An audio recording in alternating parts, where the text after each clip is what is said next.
का बेल्ट कहाँ है? बोले पीछे लगा के रखा है। मैंने कहा मुख्यमंत्री जी और मैं बैठे, अगर मैं बेल्ट नहीं लगाऊंगा तो 1000 रुपए का फाइन है। कहाँ है बेल्ट? फिर पीछे से निकालकर मैंने वो बेल्ट लगाया। कुछ जगह पर ड्राइवर ऐसे होशियार है कि अमेज़न पर वो क्लिप मिलती है और वो बेल्ट लगाने के बजाय क्लिप लगाते तो आवाज नहीं आता है। ऐसा मत करिए। अभी पीछे बैठने के बाद के लिए भी हमने बेल्ट लगाना अनिवार्य किया है। बस कोड बदल दिया है। कितने लोग मर रहे हैं। हमें ट्रांसपोर्ट सेक्टर को रिफॉर्म करना है, ट्रांसफॉर्म करना है, वर्ल्ड स्टैंडर्ड का बनाना है।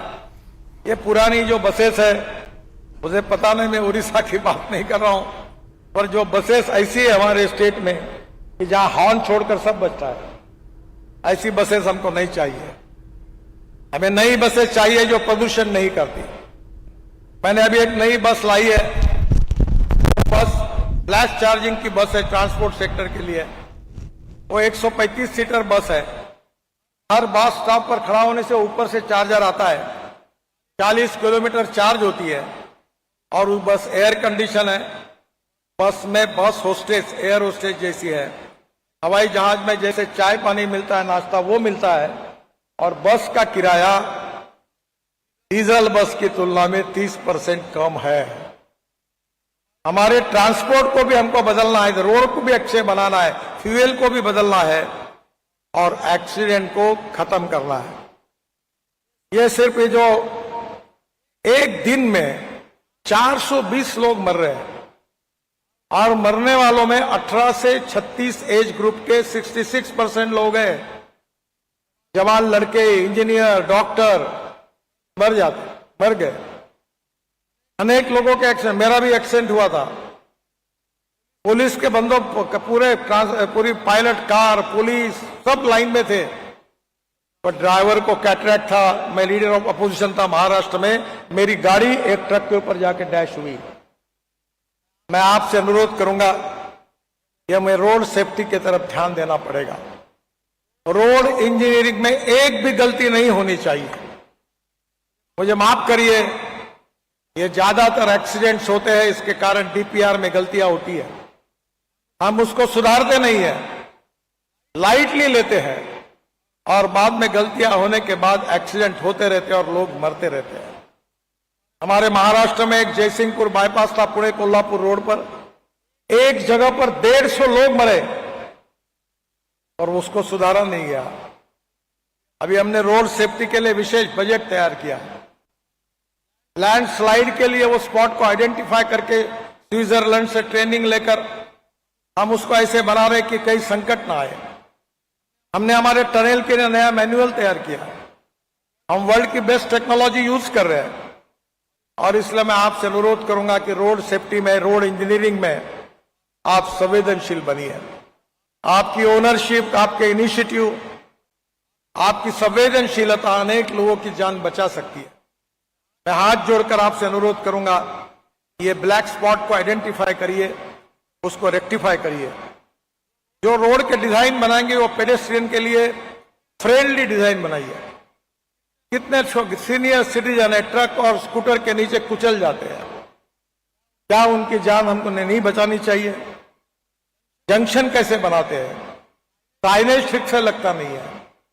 मैं आपके कार्यक्रम में आपको सुनाने के लिए नहीं आया हूं, निगेटिव बात कहने के लिए नहीं आया हूं, पर मैं आपको यह कहना चाहता हूं कि इस बात की अगर चिंता करेंगे तो हम बहुत बड़े प्रमाण पर लोगों की जान बचा सकेंगे। अच्छे साइनेज लगाकर बेटर जंक्शन हम डिजाइन कर सकते हैं।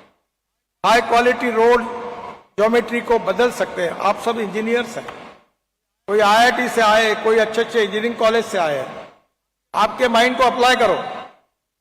आप एक संवेदनशील इंजीनियर हो, केवल आपके साहब क्या कहते हैं उनके तरफ मत देखो। अगर आपका कॉन्शियस आपको बता दे कि ये रेक्टिफाई करना चाहिए तो हाईएस्ट लेवल पे जाके बताओ कि ये बदलना चाहिए। और ये बदलने की जिम्मेदारी भी आप जरूर लीजिए।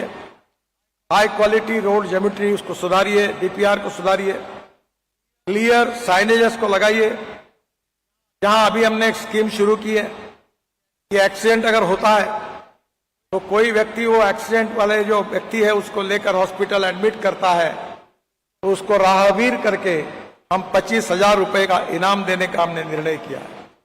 और किसी भी रोड पर एक्सीडेंट हो, चाहे वो NH हो, चाहे राज्य का रोड हो, चाहे शहर का रोड हो, चाहे डिस्ट्रिक्ट रोड हो, चाहे ग्राम पंचायत का रोड हो, अगर वो पेशेंट अगर जो एक्सीडेंट में विक्टिम है, उसको मिनिमम 7 दिन का खर्चा अप टू 1.5 लाख रुपए, वो भी हम उस हॉस्पिटल को तुरंत देने की व्यवस्था हमने की है। अगर ये बात भी हमने की तो हम 50,000 लोगों की जान बचा सकते हैं। अगर एक्सीडेंट होने के बाद लोगों को लगता है कि हम क्यों लफड़े में पड़े, सुप्रीम कोर्ट का भी निर्णय आया, हमने भी कानून बनाया कि जो जान बचाएंगे उनको कोई तकलीफ नहीं होगी, पुलिस उनकी पूछताछ नहीं करेगी। आप जाइए, उन लोगों की जान बचाइए। अगर ये आप करेंगे, उनको हॉस्पिटल तक पहुंचाएंगे तो बहुत अच्छी बात होगी। और गोल्डन आवर का जो रिस्पांस है वो भी मैंने आपको बताया। हमारे रोड अच्छे हो रहे, हमारे टारगेट हर बार पूरे हो रहे, पर रोड सेफ्टी के बारे में हमने कोशिश करने के बाद भी हमको कामयाबी नहीं मिल रही। मैं जब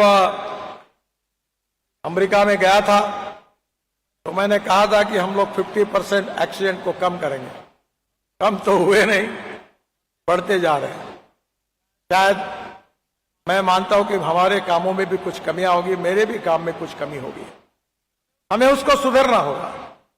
100% परफेक्शन की तरफ जाना पड़ेगा। No one is perfect and no one can claim that he is perfect. उत्तम, अधिक उत्तम, सर्वोत्तम, up to infinity. You cannot catch your own image. शायद हमारी भी कमियां होगी, हम सब लोग संवेदनशील है, और रोड सेफ्टी की तरफ अगर हम सीरियसली कोशिश करेंगे, हमारे रोड इंजीनियरिंग, ऑटोमोबाइल इंजीनियरिंग में सुधार करेंगे, इन्फोर्समेंट के लिए हमने नया कानून बनाया है। और सबसे दुर्भाग्यपूर्ण बात है कि human behaviour is the biggest problem for road safety. कानून के प्रति डर भी नहीं और सम्मान भी नहीं, ऐसी विचित्र अवस्था है। तो हमको लोगों को समझाना होगा, परिस्थिति को बदलना होगा और लोगों की जान बचानी होगी। बीइंग इंजीनियर्स, मुझे आपसे अनुरोध है कि आप भी इस विषय को बहुत सीरियसली आप जरूर लें और धीरे धीरे हम इन सब बातों को बदलने की पूरी कोशिश करें और रोड सेफ्टी को आप जरूर प्राथमिकता दें। दूसरी बात जो है इकोलॉजी एंड इन्वायरमेंट। हमारे जीवन में 3 इंपॉर्टेंट ई है: ethics, economy, ecology and environment. Ecology and environment को प्रोटेक्ट करना हमारा कर्तव्य है।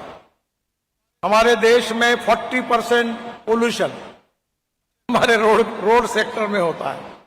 हम जिम्मेदार हैं और इसलिए मैं आपको कहना चाहूंगा कि import substitute, cost effective, pollution free and indigenous, ये हमारी पॉलिसी है। और इसलिए मैं आपको यही कहूंगा कि अभी आज ही मैं मुख्यमंत्री जी को मैंने कहा कि हम भुवनेश्वर का रिंग रोड बना रहे हैं। अभी तक हमने 80 lakh ton municipal legacy waste road में डाल दी है। दिल्ली में 4 माउंटेन है कचरे के, एक गाजीपुर करके टेकड़ी है, उसकी 7 मीटर हाइट कम हुई है। हम कचरे को सेग्रीगेट करके कचरे को रोड कंस्ट्रक्शन में डालते हैं। मैं आदरणीय मुख्यमंत्री जी को अनुरोध करूंगा कि आने वाले समय में भुवनेश्वर के रिंग रोड में हम भुवनेश्वर का जितना सॉलिड वेस्ट है वो पूरा सेग्रीगेट करके हम रोड कंस्ट्रक्शन में डालकर भुवनेश्वर को स्वच्छ करने का अभियान में आपको मदद करेंगे। गंदा पानी है टॉयलेट का। मैं मेरे कॉन्स्टिट्यूंसी में 8 साल से मेरे कारपोरेशन में टॉयलेट का पानी बेचता हूं पावर प्रोजेक्ट के लिए, और टॉयलेट का पानी बेचकर हमें 300 करोड़ रुपए साल के मिलते हैं।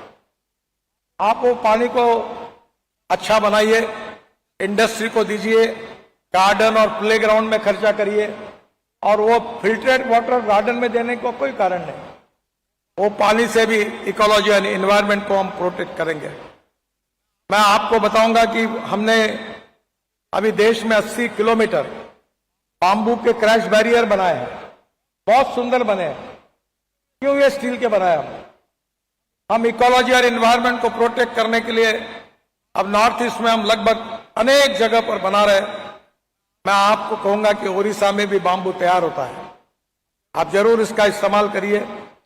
राइस स्ट्रॉ से बायो बिटुमिन की बात मैंने की, तो आप क्या इसकी फैक्ट्री को इनकरेज करिए। फ्लैश को हम पूरी तरह यूज कर रहे हैं।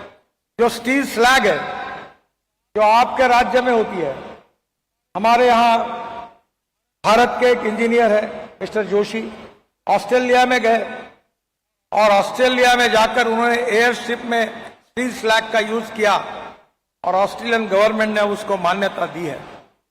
जमशेदपुर में स्टील स्लैग का उपयोग करके रोड बना है। महाराष्ट्र में सज्जन जिंदल की फैक्ट्री JSW वहां बना है। अब बिहार में, झारखंड में हम स्टील स्लैग का उपयोग कर रहे हैं। एनवायरमेंट पॉइंट ऑफ व्यू ऐसे ही पड़ी हुई है। जहां हमारे रोड बन रहे हैं वो स्टील स्लैग आप दीजिए, हम वो रोड कंस्ट्रक्शन में यूज करेंगे। म्यूनिसिपल वेस्ट को सेग्रीगेट करके उसको यूज करेंगे। ये जो यूज टायर है उसकी रबर पाउडर लगा के बिटुमेन में डालकर हम बिटुमेन को अच्छा बना सकते हैं। और आने वाले समय में वेस्ट प्लास्टिक और रबर टायर से रबर पाउडर हम बिटुमेन में डालने के बारे में भी कोशिश कर रहे हैं। और इसके साथ साथ GFRP ये भी हमने लॉन्च किया है। ग्लास फाइबर स्टील भी आया है और हम नए नए टेक्नोलॉजी का उपयोग करके इकोलॉजी और एनवायरनमेंट को बचाए। Green, circular, natural resource efficient construction without compromising with the quality, यही हमारी विजन है। हम इकोलॉजी और एनवायरनमेंट को भी प्रोटेक्ट करने के लिए विशेष ध्यान दें, यही मेरी आपसे रिक्वेस्ट है। टेक्नोलॉजी में स्मार्टर इफिशिएंट हाईवे बना रहे हमारे इंटेलिजेंट कॉम्पैक्टर्स, और अब हमने निर्णय किया है कि प्री कास्ट को मैंडेटरी किया है। ये मुझे माफ करिए, मैं हमारे NHAI के इंजीनियर्स को बहुत बार एक क्वेश्चन पूछता हूं कि क्या तुम्हारे बनाए हुए जो रोड के बाजू में जो नालियां है, क्या एक तो भी नाली मुझे दिखाओ जिसमें पानी बहता है? कैसे गली घटिया क्वालिटी की बनती है। अब प्री कास्ट को हमने मैंडेटरी किया है, फैक्ट्री में बनाओ। और मैं IRC को आह्वान करूंगा कि वो दिन अब दूर नहीं है कि रोड हम फैक्ट्री में बनाएंगे। प्री कास्ट बड़े बड़े स्लैब बनाकर हम ट्रक में लाकर क्रेन से डालकर रोड जोड़ते जाएंगे ताकि हम क्वालिटी रोड बना सकें। और इसलिए मैं आपसे अनुरोध करूंगा कि इन सब बातों का उपयोग करिए। ब्रिज हेल्थ मॉनिटरिंग सिस्टम का उपयोग करना चाहिए। कितने ब्रिज गिर रहे हैं, कितने लोग मर रहे हैं, क्या हमने प्रिवेंटिव मेजर नहीं लेनी चाहिए? लीडार मैपिंग, BIM, डिजिटल ट्विन्स, ये कॉस्ट को भी रिड्यूस करती है, टाइम और रिवर्क को भी उपयोगी है। गुड DPR की बात तो मैंने आपको पहले ही कही है। आप में से DPR के लोग आए कि नहीं आए मुझे मालूम नहीं। मैं विशेष रूप से अनुरोध करूंगा कि जो सरकारी सेवा से निवृत्त होते हैं वो DPR की कंपनी खोलिए। आप DPR बनाने के लिए आइए, नए इंजीनियर्स को साथ में लीजिए, आपका अनुभव मार्गदर्शन उनको करिए और वर्ल्ड स्टैंडर्ड की DPR कंपनी बनाइए। Back to news. Kerala opposition leader VD Satishan claimed that the death of Sri Venu, a heart patient, Thiruvananthapuram Medical College, was due to ongoing systematic failures in the state health department. He said Dr. Haris, head of the department, had acknowledged severe staff shortages and lack of essential medical supplies.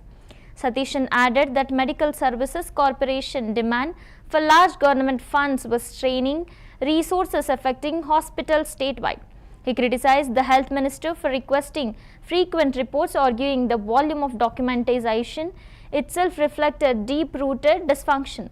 According to him, the minister had admitted these failures, yet no effective corrective measures had been taken, leaving patients vulnerable and hospitals overwhelmed. A heart patient who died yesterday at the Medical College Hospital, Trivandrum, is the last victim of the systemic failure of the health department, which has been happening for the last so many months. You know that Dr. Harris, the head of the department himself, revealed the systemic failures in the Medical College Hospital. Now, unfortunately, there is no sufficient staff in the medical college. sufficient materials in the medical college. The Medical Services Corporation, those who are procuring the medicines and surgical equipments, the government has to pay a huge amount to the Medical Services Corporation. They have to pay a huge amount to the suppliers. So the entire government hospitals and medical colleges in Kerala are facing very difficult situation. I said this is the last one. But the many hospitals in Calicut, Trichur, Alleppey and other medical college hospitals, this is happening day by day. And the routine procedure of the health minister is that he is asking reports and she is getting reports. Now, if she is compiling all demanding reports and the reports she received, it will be volumes. Volumes. She is doing every day. And she herself is saying that this is a systemic failure. She is the reason. During his campaign for the Budgam by-elections, Jammu and Kashmir Chief Minister Umar Abdullah stated that he plans to establish a university in Budgam after 2025. He mentioned being in talks with the Board of Control for Cricket in India regarding the construction of cricket ground and academy in the Budgam Assembly constituency. Abdullah added that his government would fulfill its promise of providing 200 units of free electricity contingent on the installation of small meters. He emphasized that these initiatives were part of broader development agenda aimed at revitalizing Budgam and improving infrastructure and opportunities for youth in the region. आज कोई ऐसा ground नहीं है जहां IPL के match हो सके, जहां इंटरनेशनल क्रिकेट खेला जा सके, जहां क्रिकेट की एकेडमी हो। मेरी board of cricket control of India BCCI से मुकम्मल बातचीत चल रही है और अल्लाह गवाह है, जब मेरी उनसे बात हुई कि यहां कश्मीर में न सिर्फ ग्राउंड बल्कि ग्राउंड के साथ एक क्रिकेट एकेडमी नया बनना चाहिए, जिस तरह वो जम्मू में कठुआ में बनाने की बात कर रहे हैं। मैंने उनसे कहा अगर ग्राउंड बनेगा, अगर एकेडमी बनेगी तो इंशाल्लाह बड़गाम असेंबली हल्के में हम इसको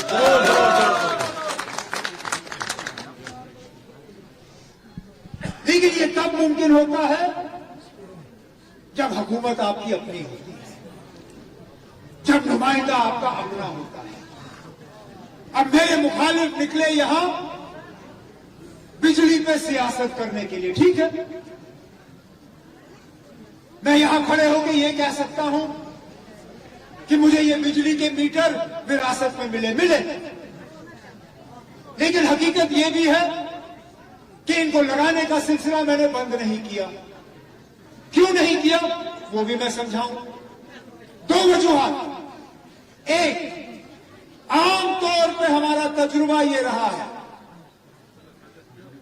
कि मीटर लगाने से बिजली का बिल जो है वो कम होता है, लेकिन दूसरी बात, हमने अपने मंशूर में जम्मू कश्मीर के लोगों के साथ वादा किया है कि जहां 200 यूनिट से कम बिजली इस्तेमाल हो वहां बिजली का बिल जो है माफ करेंगे, मुफ्त करेंगे। लेकिन बिजली का बिल बिना मीटर के हमें पता नहीं चलता, ये सच्चाई है। हम एग्रीमेंट करके 200 यूनिट बिजली मुफ्त नहीं दे सकते। बिजली मुफ्त सिर्फ वहां जा सकता है जहां मीटर लगा हो और मीटर के तहत हमें पता हो कि बिजली कितनी इस्तेमाल हो रही है। अगर आपको मीटर नहीं लगाना है मत लगाइए, एग्रीमेंट के तहत आपका बिजली का बिल जितना चढ़ेगा चढ़ेगा। लेकिन अगर आप चाहते हो कि 200 यूनिट मुफ्त जो हमारा पूरा वादा है और इंशाल्लाह उस वादे पे हम जल्द से जल्द अमल करेंगे, अगर आप लोग चाहते हो। Uttarakhand Chief Minister Pushkar Singh Dhami, speaking at a Rajat Jayanti parade in Dehradun, remarked that the state 25-year journey had earned international recognition. He noted that Uttarakhand had achieved numerous milestones over the years and emphasized that these experiences would guide the roadmap for the next 25 years. Dhami stated that the government was committed to building a prosperous Uttarakhand by learning from past accomplishments. He also paid tribute to the martyrs who laid down their lives for the creation of the state and expressed deep respect for the soldiers guarding India's borders. The Silver Jubilee celebrations marked a moment of pride and reflection for the state leadership and citizens. ये हमारे राज्य के लिए बहुत शुभ अवसर है कि 25 सालों की यात्रा यहाँ पूरी हुई है। इसका रजत जयंती समारोह हो रहा है और 25 सालों में राज्य ने अनेक उपलब्धियां हासिल की हैं और इन 25 सालों के सफर से जो अनुभव मिले हैं, जो उपलब्धियां मिली हैं, उन सब से आगे बढ़ते हुए हम अगले 25 सालों का रोड मैप बनाकर स्वर्णिम उत्तराखंड बनाने के लिए पूरी तरह से संकल्पित हो